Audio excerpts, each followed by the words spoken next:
tempestade tornava a noite ainda mais escura e assustadora. Raios ciscavam o céu de chumbo e a luz azulada dos relâmpagos iluminava o vale solitário, penetrando entre as árvores da floresta espessa. Os trovões retumbavam com súbitos tiros de canhão, interrompendo o silêncio do cenário. Alimentadas pela chuva insistente, as águas do rio começavam a subir e a invadir as margens, carregando tudo o que encontravam no caminho.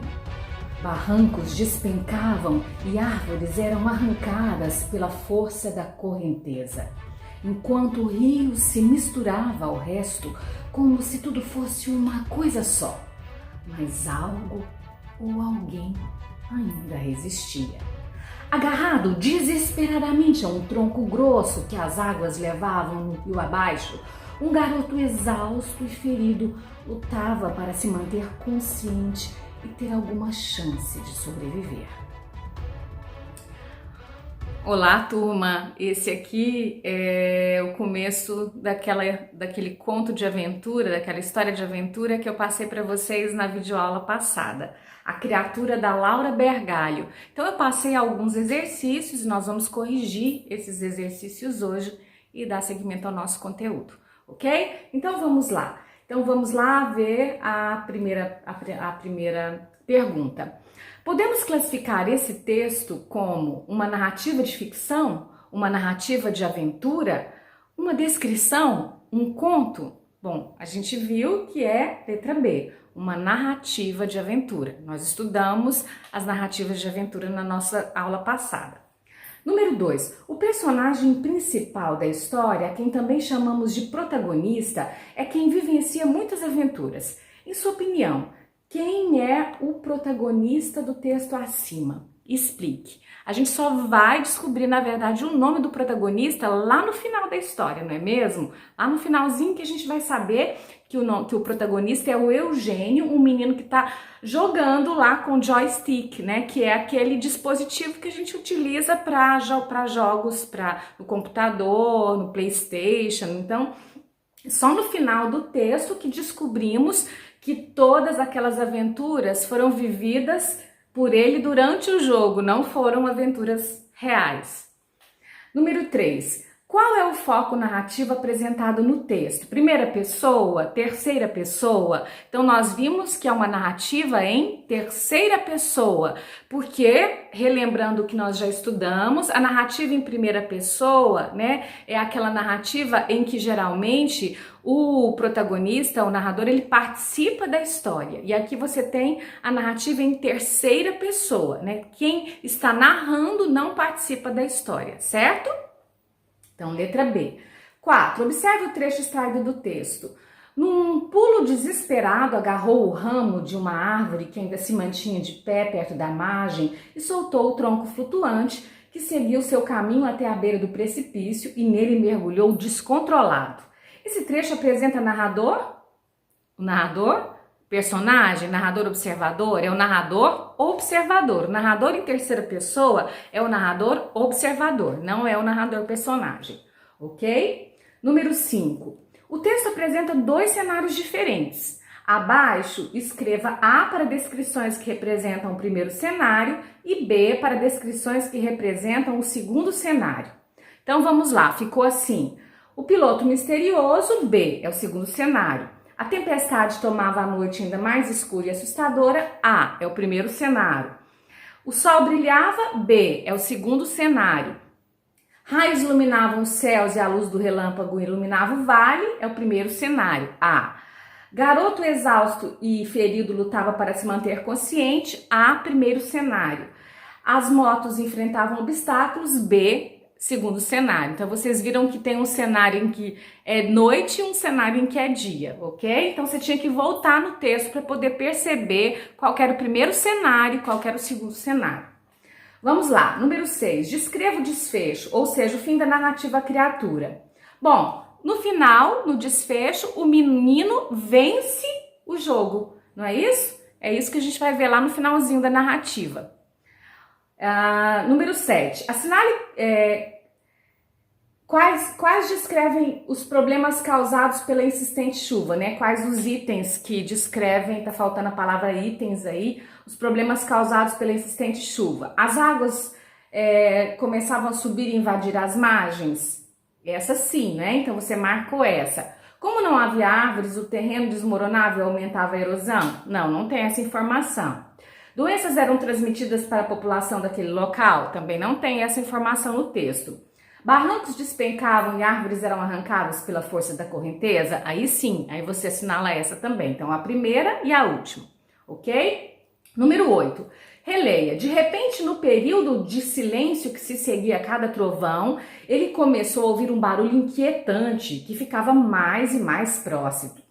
Uma fumaça esquisita se erguia à frente e ele então compreendeu. Era uma cachoeira. Quais informações descritas no texto acima antecipam o leitor que algo ameaçador se aproxima? O barulho inquietante, o animal horrível, a fumaça esquisita, a cachoeira? Quais as informações? A fumaça esquisita, não é isso? Que permite perceber que algo ameaçador se aproxima. Não sei quem já viu uma cachoeira, sabe que aquelas águas fortes da cachoeira geralmente sai uma fumacinha mesmo, né? Que é a umidade, né? As gotículas de água. Número 9. No trecho, limpou na bermuda o suor da mão, o autor quis passar ao leitor a impressão que o jogador estava com calor pelo dia quente, tenso pelo jogo, preocupado com o fim do jogo ou feliz pela vitória. Naquele lá, ele já está feliz pela vitória. Se a gente voltar lá no texto, a gente vai perceber isso. Número 10. Numere os acontecimentos na ordem que aconteceram na história. Aí ficou assim...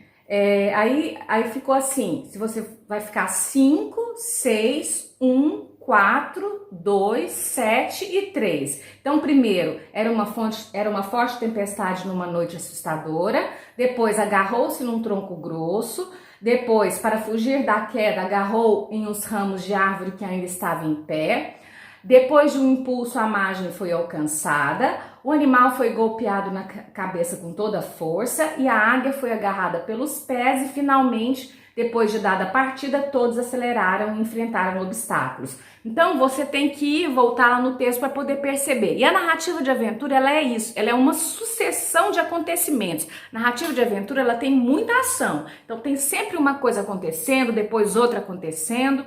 Então esse foi um exercício que ele exigiu bastante atenção de vocês e a retomada do texto, a retomada da leitura. Número 11. Relacione cada palavra da primeira coluna com seu significado na segunda coluna. Consulte o dicionário. Bom, aí eu não sei se vocês têm dicionário em casa ou se vocês conseguiram perceber pelo próprio texto, no contexto, dava para você perceber o significado das palavras. Então ficou o seguinte... Ficou, né, lá, letra A, intransponível, páreo, rasante, retumbar, ruidosamente, soturno. Ficou, ó, letra C, voo muito próximo ao solo, é o rasante. Intransponível, que não pode atravessar. Retumbar, fazer eco. Soturno, assustador. Competição, disputa, páreo. Barulhento, ruidosamente, ok? Então ficou assim, C, A, D, F, B, E. Então, ok, esses foram os nossos exercícios sobre a narrativa de aventura, que foi o conteúdo que nós estudamos na aula passada. Então, lembrando sempre, as narrativas de aventura, elas têm uma situação inicial em que já há uma tensão, geralmente se apresenta um cenário, que é um cenário, às vezes um cenário assustador. Aí depois você pode ter dois tipos de narrador, você pode ter o narrador observador, que é aquele que só observa, acompanha os acontecimentos, e você tem o narrador personagem, que é aquele que participa dos acontecimentos, né? Então você tem ou o narrador observador em terceira pessoa, ou você tem o narrador personagem em primeira pessoa, ok? Então esse foi o nosso conteúdo, narrativa de aventura. Ó, e vou até fazer uma observação aqui para vocês. Na nossa videoaula passada, a gente tinha feito um exercício sobre um fragmento do livro da história do Robinson Crusoe. Lá nós tínhamos um narrador em primeira pessoa. Não era o próprio Robinson Crusoe que contava a sua história? E agora, nessa narrativa aqui, a criatura da Laura Bergalho, quem conta a história é uma narradora, um narrador em terceira pessoa. Está se referindo a um personagem, não é o próprio garoto que está contando a sua história. Tá vendo? Então nós temos aqui dois exemplos diferentes. Um com um narrador personagem em primeira pessoa e outro exemplo com um narrador observador em terceira pessoa. E é interessante você observar que o narrador não é necessariamente o autor, o escritor. Né? Por exemplo, a história do Robinson Crusoe, do Daniel Defoe. No Daniel Defoe, que era o escritor daquela história, ele era o escritor, ele escreveu aquela história. Agora, o narrador da história é o Robinson Crusoe. Então, não foi o escritor que viveu aquela história, ele escreveu em primeira pessoa, mas como se ele fosse aquele personagem, Robinson Crusoe, e transformou aquele personagem em narrador, certo? Agora, outro caso aqui, para vocês verem a diferença entre autor e narrador. A criatura da Laura Bergalho, ela é uma escritora, ela é a autora. Agora, ela está narrando em terceira pessoa, né? Então, você tem uma figura de um narrador aí, né? Que não é ela, escritora. É uma voz onisciente. Onisciente é aquele que é ciente de tudo, vê tudo, tá certo? Então era isso, esse foi o nosso conteúdo, esses foram os nossos exercícios e agora eu vou lançar um desafio para vocês. Vamos escrever juntos uma narrativa de aventura? Então qual que é a proposta que eu vou fazer para vocês? Eu vou fazer uma lista de transmissão no WhatsApp. Então eu vou mandar uma mensagem, não lá no grupo, vai ser uma mensagem para todos vocês do sexto ano. E aí eu vou mandar o comecinho da nossa história. E aí cada um vai me devolver um parágrafo dando continuidade a essa história. O que vocês acham? Ou uma lista de transmissão ou um grupo. Na verdade, eu acho que um grupo vai ser melhor. Eu vou criar um grupinho só com a turma do sexto ano, só para essa história. Mas assim, a gente vai usar esse grupo só para poder escrever juntos essa história. Vamos experimentar? Então, olha só, eu escrevi aqui o primeiro parágrafo. E esse primeiro parágrafo eu vou passar para vocês e aí vocês vão continuar, tá bom?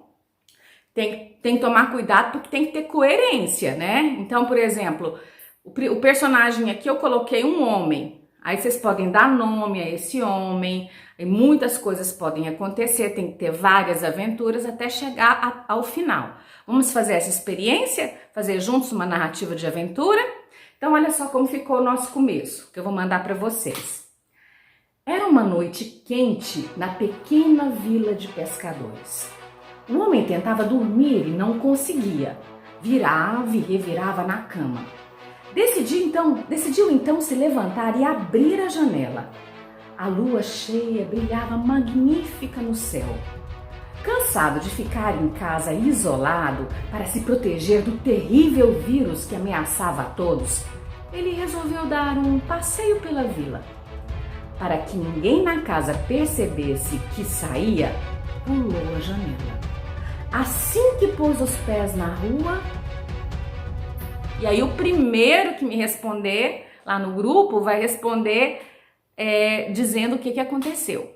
E aí os outros vão continuar essa história. Vão mandar e depois eu vou reunir todo esse texto que a gente produzir juntos na nossa próxima videoaula. Vamos fazer essa experiência? É um desafio nosso, hein? O desafio da criação coletiva de uma narrativa de aventura. Combinado? Então, estou esperando a participação de vocês. Até a próxima!